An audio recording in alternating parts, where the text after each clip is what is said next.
네, 오늘 하나님의 사람 다윗 이야기 계속 여러분들과 함께 은혜 나누고 있는데요. 오늘 봉독해 주신 말씀을 근거로 해서 오늘 함께 은혜 받을 말씀의 제목은요. 한번 따라해 보겠습니다. 하나님의 주권을 인정하는 삶. 하나님의 주권을 인정하는 삶. 그런 삶 살아가게 되시길 예수님의 이름으로 축원합니다. 우리는 하나님의 주권을 인정한다는 표현을 굉장히 많이 사용하고 있습니다. 신앙생활하면서 하나님의 주권을 인정합니다라는 표현을 많이 사용하는데요. 여러분, 주권을 인정한다, 하나님의 주권을 인정합니다라는 것은 무엇을 의미하는 것일까요? 그것은 내 모든 삶을 하나님께 맡겨드립니다라는 의미입니다. 그렇다면 내 모든 삶을 하나님 앞에 맡겨드립니다라는 것은 또 무슨 의미일까요? 무엇을 의미하는 것일까요? 그것은 내가 하나님을 믿는 믿음으로 하나님을 신뢰하기에 나에게 어떤 결과가 주어지든지 그 결과에 연연하지 않겠습니다. 그 결과가, 내 삶에 주어진 그 결과가 하나님께서 나에게 주실 수 있는 최선의 결과임을 인정합니다. 믿습니다. 그렇게 고백하는 것이 하나님께 내 모든 삶을 맡기는 삶인 줄 믿으시기 바랍니다. 사무엘상 3장에 보면은요, 하나님께서 사무엘에게 나타나십니다. 나타나셔서 뭐라고 말씀하시냐면 내가 엘리 제사장의 집안을 심판할 것이다라고 그렇게 하나님 말씀하십니다. 이후에 엘리 제사장이 사무엘에게 묻습니다. 하나님께서 너에게 뭐라고 말씀하시더냐? 사무엘이 엘리 제사장에게 그대로 이야기합니다. 하나님께서 당신의 집안을 심판하신다고 하셨습니다. 그 이야기를 들은 엘리 제사장이요, 이렇게 고백합니다. 우리 사무엘상 3장 18절 말씀 다 같이 봉독하시겠습니다. 시작. 사무엘이 그것을 그에게 자세히 말하고 조금도 숨기지 아니하니 그가 이르되 이는 야훼시니 선하신 대로 하실 것이니라 하니라. 여러분, 지금 엘리 제사장이 뭐라고 고백하고 있습니까? 하나님은 선하신 분이시니까 선하신 하나님께서 그 선하신 계획대로 알아서 잘 이끌어 주실 것이다 라고 그렇게 고백하고 있는 것입니다. 여러분, 하나님께 맡기는 삶은 바로 이런 것을 의미하는 것입니다. 하나님을 믿고 신뢰하기에 나에게 주어진 결과, 그 어떤 결과가 주어지든지 그 결과에 연연하지 않는 것입니다. 그 결과가 어떤 결과든지 하나님께서 내 삶에 주실 수 있는 최선의 결과임을 인정하고 믿는 것, 그것이 하나님께 내 삶을 온전히 맡겨드리는 삶인 것입니다. 종교개혁가 칼빈 다 아시죠? 종교개혁가 칼빈의 아내는 굉장히 병이 약했다고 합니다. 몸이 약했대요. 그래서 칼빈의 아내는요, 결혼한 지 9년 만에 병사를 했다고 합니다. 천국에 갔다고 합니다. 하루는 병상에 누워있는 칼빈의 아내에게 칼빈이 이렇게 이야기했다고 합니다. 여보, 아이들은 걱정하지 말아요. 내가 아이들을 책임지고 잘 키우겠소. 그랬더니 그 부인이 이렇게 대답했다고 합니다. 저는 벌써 우리 아이들을 하나님께 맡겼습니다 라고 고백했다고 합니다. 여러분, 주권을 인정한다는 것, 하나님의 주권을 인정한다는 것은 하나님께 나의 모든 삶을 맡겨드리는 것입니다. 그리고 맡겼기에 내 삶에 어떤 결과가 주어지든지 그 결과에 연연해야 하지 않는 것입니다. 그리고 그 결과가 하나님이 나에게 주실 수 있는 최선임을 인정하고 믿는 것, 그것이 하나님의 주권을 인정하고 하나님께 나의 모든 삶을 맡겨드리는 삶인 줄 믿으시기 바랍니다. 이렇게 맡긴 사람들의 특징이 있습니다. 그 특징이 무엇이냐면 남들보다 걱정을 덜 한다는 것입니다. 왜냐하면 맡겼으니까. 하나님께 내 모든 삶을 맡겼기 때문에 하나님께서 어떤 상황에서든지 함께 하시고 알아서 이끌어 주실 것이라는 그 믿음이 있기에 남들보다 걱정을 덜 한다는 것이죠. 우리가 번지점프 할 때요, 뛰어내리기 전에 굉장히 공포감과 큰 두려움이 있지만 그 말도 안 되는 높이에서 우리가 뛰어내릴 수 있는 이유가 무엇입니까? 튼튼한 끈이 내 발을 붙잡고 있다는 그 믿음이 있기 때문입니다. 여러분, 하나님의 주권을 인정하고 하나님께 내 모든 삶을 맡긴 사람은요, 내 인생을 하나님이 붙잡아 주신다는 그 믿음이 있기 때문에 세상 가운데서 담대할 수 있는 것입니다. 세상 가운데서 남들과는 다르게 평안한 삶을 살아갈 수가 있는 것입니다. 그래서 바라기는 저와 여러분이 하나님의 자녀로서 하나님의 주권을 인정하며 하나님께 내 삶을 온전히 맡겨드리는 그런 삶을 살아가게 되시길 예수님의 이름으로 축원합니다. 축원합니다. 그렇다면 우리가 어떻게 하나님의 주권을 인정하는 삶을 살아갈 수 있을까? 첫 번째는요, 따라해 보겠습니다. 하나님의 뜻을 앞서가지 말자. 오늘 본문에 보면은요, 다윗이 하나님께 질문을 하고 있습니다. 1절 말씀 우리 다 같이 봉독하시겠습니다. 시작. 그 후에 다윗이 야훼께 여쭈어 아르되 내가 유다 한 성읍으로 올라가리이까? 야훼께서 이르시되 올라가라. 다윗이 아르되 어디로 가리이까? 이르시되 헤브론으로 갈지니라. 여러분, 이게 지금 무슨 말씀입니까? 다윗이 하나님께 하나님, 제가 이제 어디로 갈까요? 라고 그렇게 질문하고 있는 것입니다. 그런데 여러분 생각해 보세요. 이게 얼마나 다윗에게 사소하고 하찮은 질문이었을까요? 지금 상황이 어떤 상황이었냐면 사울이 죽었습니다. 드디어 사울이 죽었습니다. 그리고 다윗은 하나님께 기름 부음 받은 자로서 이제 사울 다음으로 차기 이스라엘의 왕이 될 사람이었습니다. 그러면 이제 다윗이 어떻게 하면 될까요? 사울이 죽었으니까 사울이 있었던 기브아로 가면 됩니다. 그리고 온 이스라엘의 왕이 되면 되는 것이죠. 그것이 너무나 다윗이 가야 할 당연한 길이었습니다. 과정이었습니다. 그런데 그런 다윗이 오늘 하나님께 질문하고 있는 것입니다. 하나님, 제가 이제 어디로 갈까요? 어디로 가야 할까요? 그렇게 다윗이 하나님께 질문하고 있는 것입니다. 왜 다윗은 그냥 자기 갈 길 가면 되는데 하나님께 이런 사소하고 하찮은 질문을 드리고 있는 것일까요? 그것은 철저하게 다윗이 하나님의 뜻을 앞서가지 않기 위함이었는 줄 믿으시기 바랍니다. 다윗은 하나님의 뜻에 앞서가지 않기를 결단하고 그렇게 노력하는 삶을 살았던 것입니다. 그래서 하나님 앞에 묻고 또 하나님의 뜻을 묻고 질문했던 것이죠. 사무엘상 30장에 보면은요, 다윗이 잠시 자리를 비운 사이에 아말렉 족속이 다윗이 살고 있었던 시글락에 쳐들어옵니다. 그리고 그곳에 남아있던 백성들과 다윗의 가족들을 다 잡아갑니다. 그 사실을 안 그 다윗, 자신의 가족들이 붙잡혀간 그 사실을 안 그 다윗의 심정이 어땠을까요? 그때 다윗의 심정을 사무엘상 30장 4절 말씀에 이렇게 기록하고 있는데요, 다 봉독하겠습니다. 시작. 다윗과 그와 함께한 백성이 울 기력이 없도록 소리를 높여 울었더라. 그렇습니다. 다윗은 지금 가족들이 붙잡혀간 상황에서, 가족들이 붙잡혀가서 생산을 알 수 없는 그런 상황에서 울 기력도 없을 만큼 너무나 고통스럽고 절망스럽고 침통했던 것입니다. 우리 같으면 이런 상황에서 어떻게 했을까요? 이성을 잃고 칼을 들고 당장 아말렉 족속 쫓아가서 전쟁하지 않았겠습니까? 내가 저들을 죽여버리겠다 하면서 감히 내 가족을 건드려? 하면서 이성을 잃고 칼을 들고 그들에게 뛰쳐갔을지도 모르겠습니다. 그런데 다윗은 그렇게 하지 않았습니다. 다윗은 그렇게 하지 않았습니다. 30장 8절 말씀, 사무엘상 30장 8절 말씀 다 같이 봉독하시겠습니다. 시작. 다윗이 야훼께 묻자와 이르되 내가 이 군대를 추격하면 따라잡겠나이까. 여러분, 다윗이 뭐하고 있습니까? 지금 하나님 앞에 또 질문하고 있습니다. 하나님, 제가 저들을 쫓아갈까요? 저들을 쫓아가면 붙잡을 수 있을까요? 그렇게 하나님께 질문하고 있었던 것입니다. 여러분, 왜 다윗은 이렇게 다급한 상황에서도 하나님 앞에 먼저 행동하지 않고 하나님 앞에 먼저 질문했던 것일까요? 그것은 철저하게 다윗이 하나님의 뜻을 앞서가지 않기 위함이었습니다. 그리고 하나님께서 자신에게 주어진 그 상황 가운데도 분명한 하나님의 뜻이 있을 거라는 그 믿음이 있었기 때문에 그 뜻을 앞서가지 않기 위해서 하나님 앞에 행동했던 것이 아니라 먼저 그 뜻을 묻고 질문했던 것입니다. 하나님의 뜻을 앞서가지 않기 위한 다윗의 노력은 이뿐만이 아니었습니다. 다윗은 사울을 죽일 수 있는 기회가 2번이나 있었습니다. 어쩌면 다윗은 너무나 사울을 죽이고 싶었을 거예요. 왜냐하면 너무나 괴로웠거든요.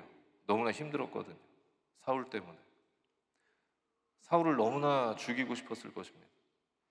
그런데 다윗은 사울을 죽이지 않았습니다. 기회가 있었으나 죽이지 않았습니다. 왜냐하면 사울은 하나님의 기름 부음 받은 종이었기 때문이었습니다.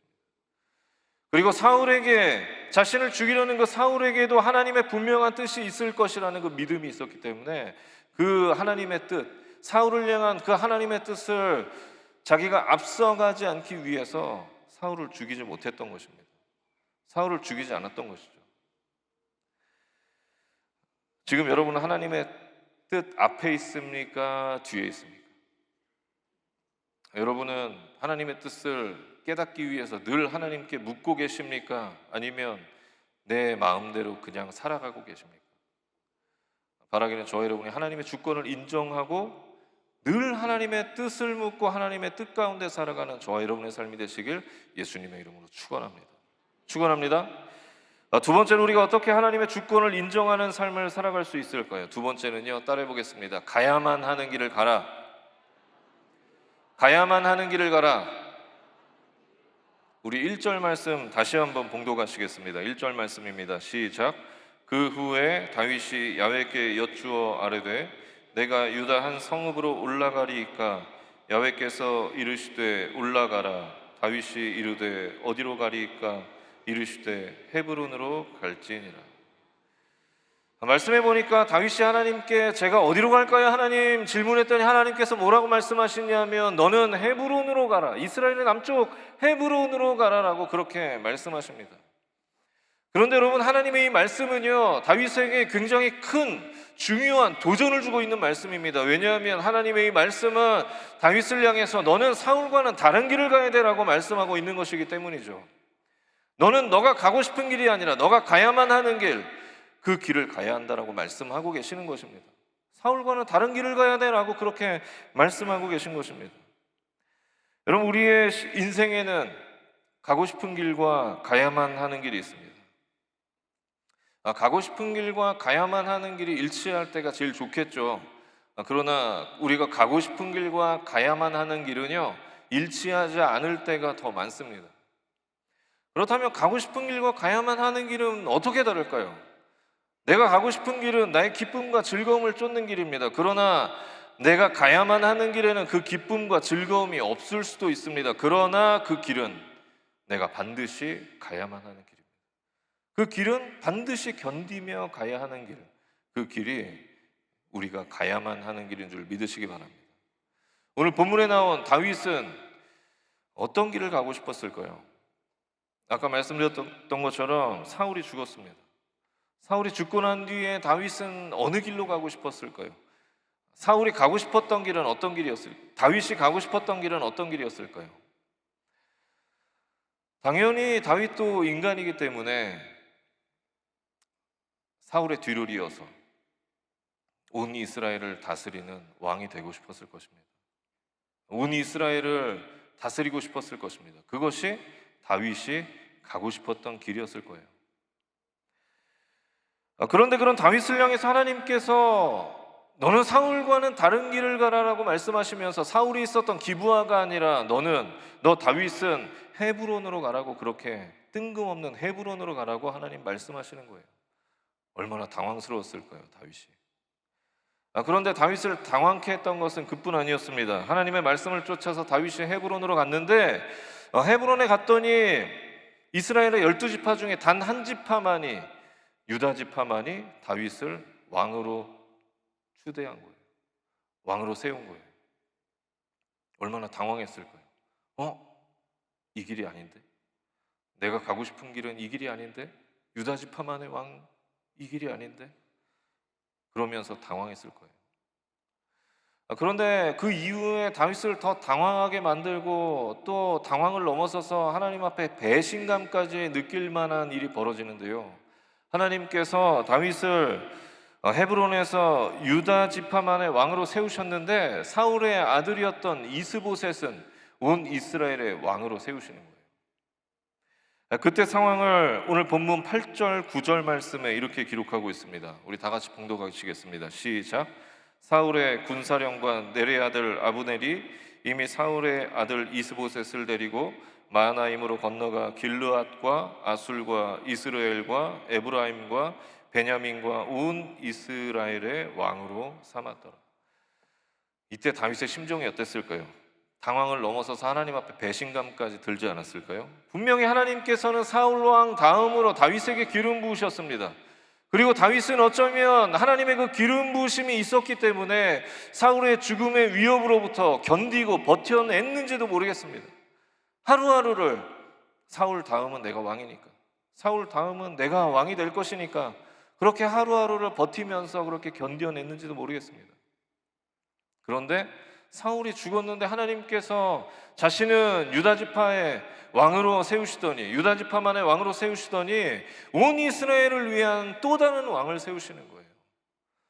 그런 상황에서 다윗이 얼마나 하나님 앞에 당황스럽고 배신감이 들었을까요? 그런데 중요한 것은 그렇게 다윗은 자신이 가고 싶었던 길이 분명히 있었지만 자신이 가고 싶었던 길이 아니라 하나님께서 가라 하신 길, 자신이 가야만 하는 그 길을 묵묵히 갔다라고 하는 것입니다.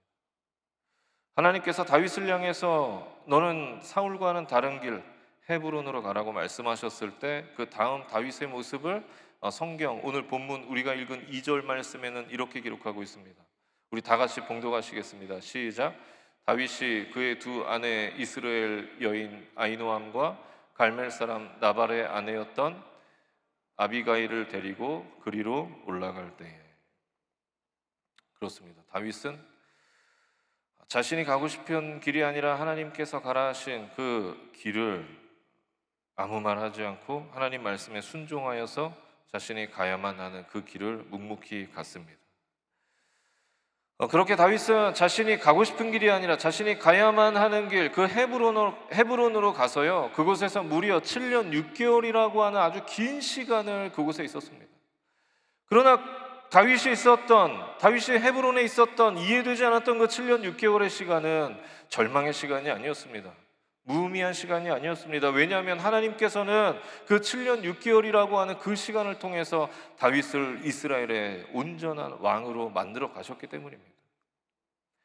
여러분, 우리의 삶에도, 저와 여러분의 삶에도요, 도저히 이해되지 않고 납득되지 않는 7년 6개월과 같은 그런 시간이 있을 때가 있습니다. 그럴 때 바라기는 그 시간을 우리가 지나면서 하나님의 주권을 인정하고 우리가 가고 싶은 그 길이 아니라 우리가 가야만 하는 그 길을, 우리가 가야만 하는 그 길을 묵묵히 가는 저와 여러분의 삶이 되시길 예수님의 이름으로 축원합니다. 축원합니다. 다윗이 헤브론에서 통일 왕국의 왕이 되기 전에 지었던 시 중에 유명한 시가 있는데요, 바로 시편 23편 말씀입니다. 시편 23편 말씀을 통해서 다윗은 그때 자신의 심정을 이렇게 고백합니다. 야훼는 나의 목자시니 내게 부족함이 없으리로다. 그가 나를 푸른 풀밭에 누이시며 쉴 만한 물가로 인도하시는도다. 내 영혼을 소생시키시고 자기 이름을 위하여 의의 길로 인도하시는도다. 내가 사망의 음침한 골짜기로 다닐지라도 해를 두려워하지 않을 것은 주께서 나와 함께 하심이라. 주의 지팡이와 막대기가 나를 안위하시나이다. 주께서 내 원수의 목전에서 내게 상을 차려주시고 기름을 내 머리에 부으셨으니 내 잔이 넘치나이다. 내 평생의 선하심과 인자하심이 반드시 나를 따르리니 내가 야훼의 집에 영원히 살리로다. 여러분, 다윗의 이 시편 23편 말씀은요, 한마디로 정리하면 하나님의 인도하심입니다. 하나님의 인도하심. 다시 말하면 다윗은 이해되지 않았던 7년 6개월이라고 하는 그 헤브론에서의 긴 시간을 보내면서 깨달았던 것입니다. 하나님이 가라 하신 길, 내가 가야만 하는 길, 하나님이 목자 되신 그 길을 우리가 가기로 결단할 때, 우리가 그 길을 가기로 결단할 때 나를 푸른 초장으로 인도하시는 그 하나님의 인도하심이 내 삶에 영원히 함께 한다는 것을 다윗은 깨달았던 것입니다. 그래서 그 깨달음을 오늘 이 시편 말씀을 통해서 고백하고 결단했던 것이죠. 여러분, 우리가 이 세상 살아가면서 우리가 가고 싶은 길이 아니라 우리가 가야만 하는 길을 결단할 때 하나님께서 푸른 초장으로 인도하시는 그 하나님의 인도와 보호하심이 우리와 함께하는 줄 믿으시기 바랍니다. 그래서 저와 여러분은 이 세상을 살아가면서 내가 가고 싶은 길이 아니라 내가 가야만 하는 길, 하나님께서 가라 하신 그 길, 그 자리, 그 삶을 결단하며 살아가는 저와 여러분의 삶이 되시길 예수님의 이름으로 축원합니다. 기도하겠습니다. 하나님 감사합니다. 오늘 다윗의 삶을 통하여서 우리에게 또 귀한 거 말씀하시니 감사합니다. 하나님, 우리가 이 세상을 살아가면서 내가 가고 싶은 길이 아니라 하나님 가라 하신 그 길, 내가 가야만 하는 그 길을 살아가기로 결단하는 우리의 삶이 될 수 있도록 주님이 인도하시고 역사하여 주시옵소서. 그렇게 살아가기로 결단할 때 우리의 삶을 보호하시는 그 하나님의 인도하심을 경험케 하여 주시옵소서. 이 시간 우리가 찬양하며 기도할 때에 하나님께서 우리 기도에 귀 기울여 주시옵시고 우리의 결단 가운데 견고히 결단할 수 있도록 주님 인도하시고 성령님 함께하여 주시옵소서. 감사드리며 울건하신 예수님의 이름으로 간절히 기도했습니다.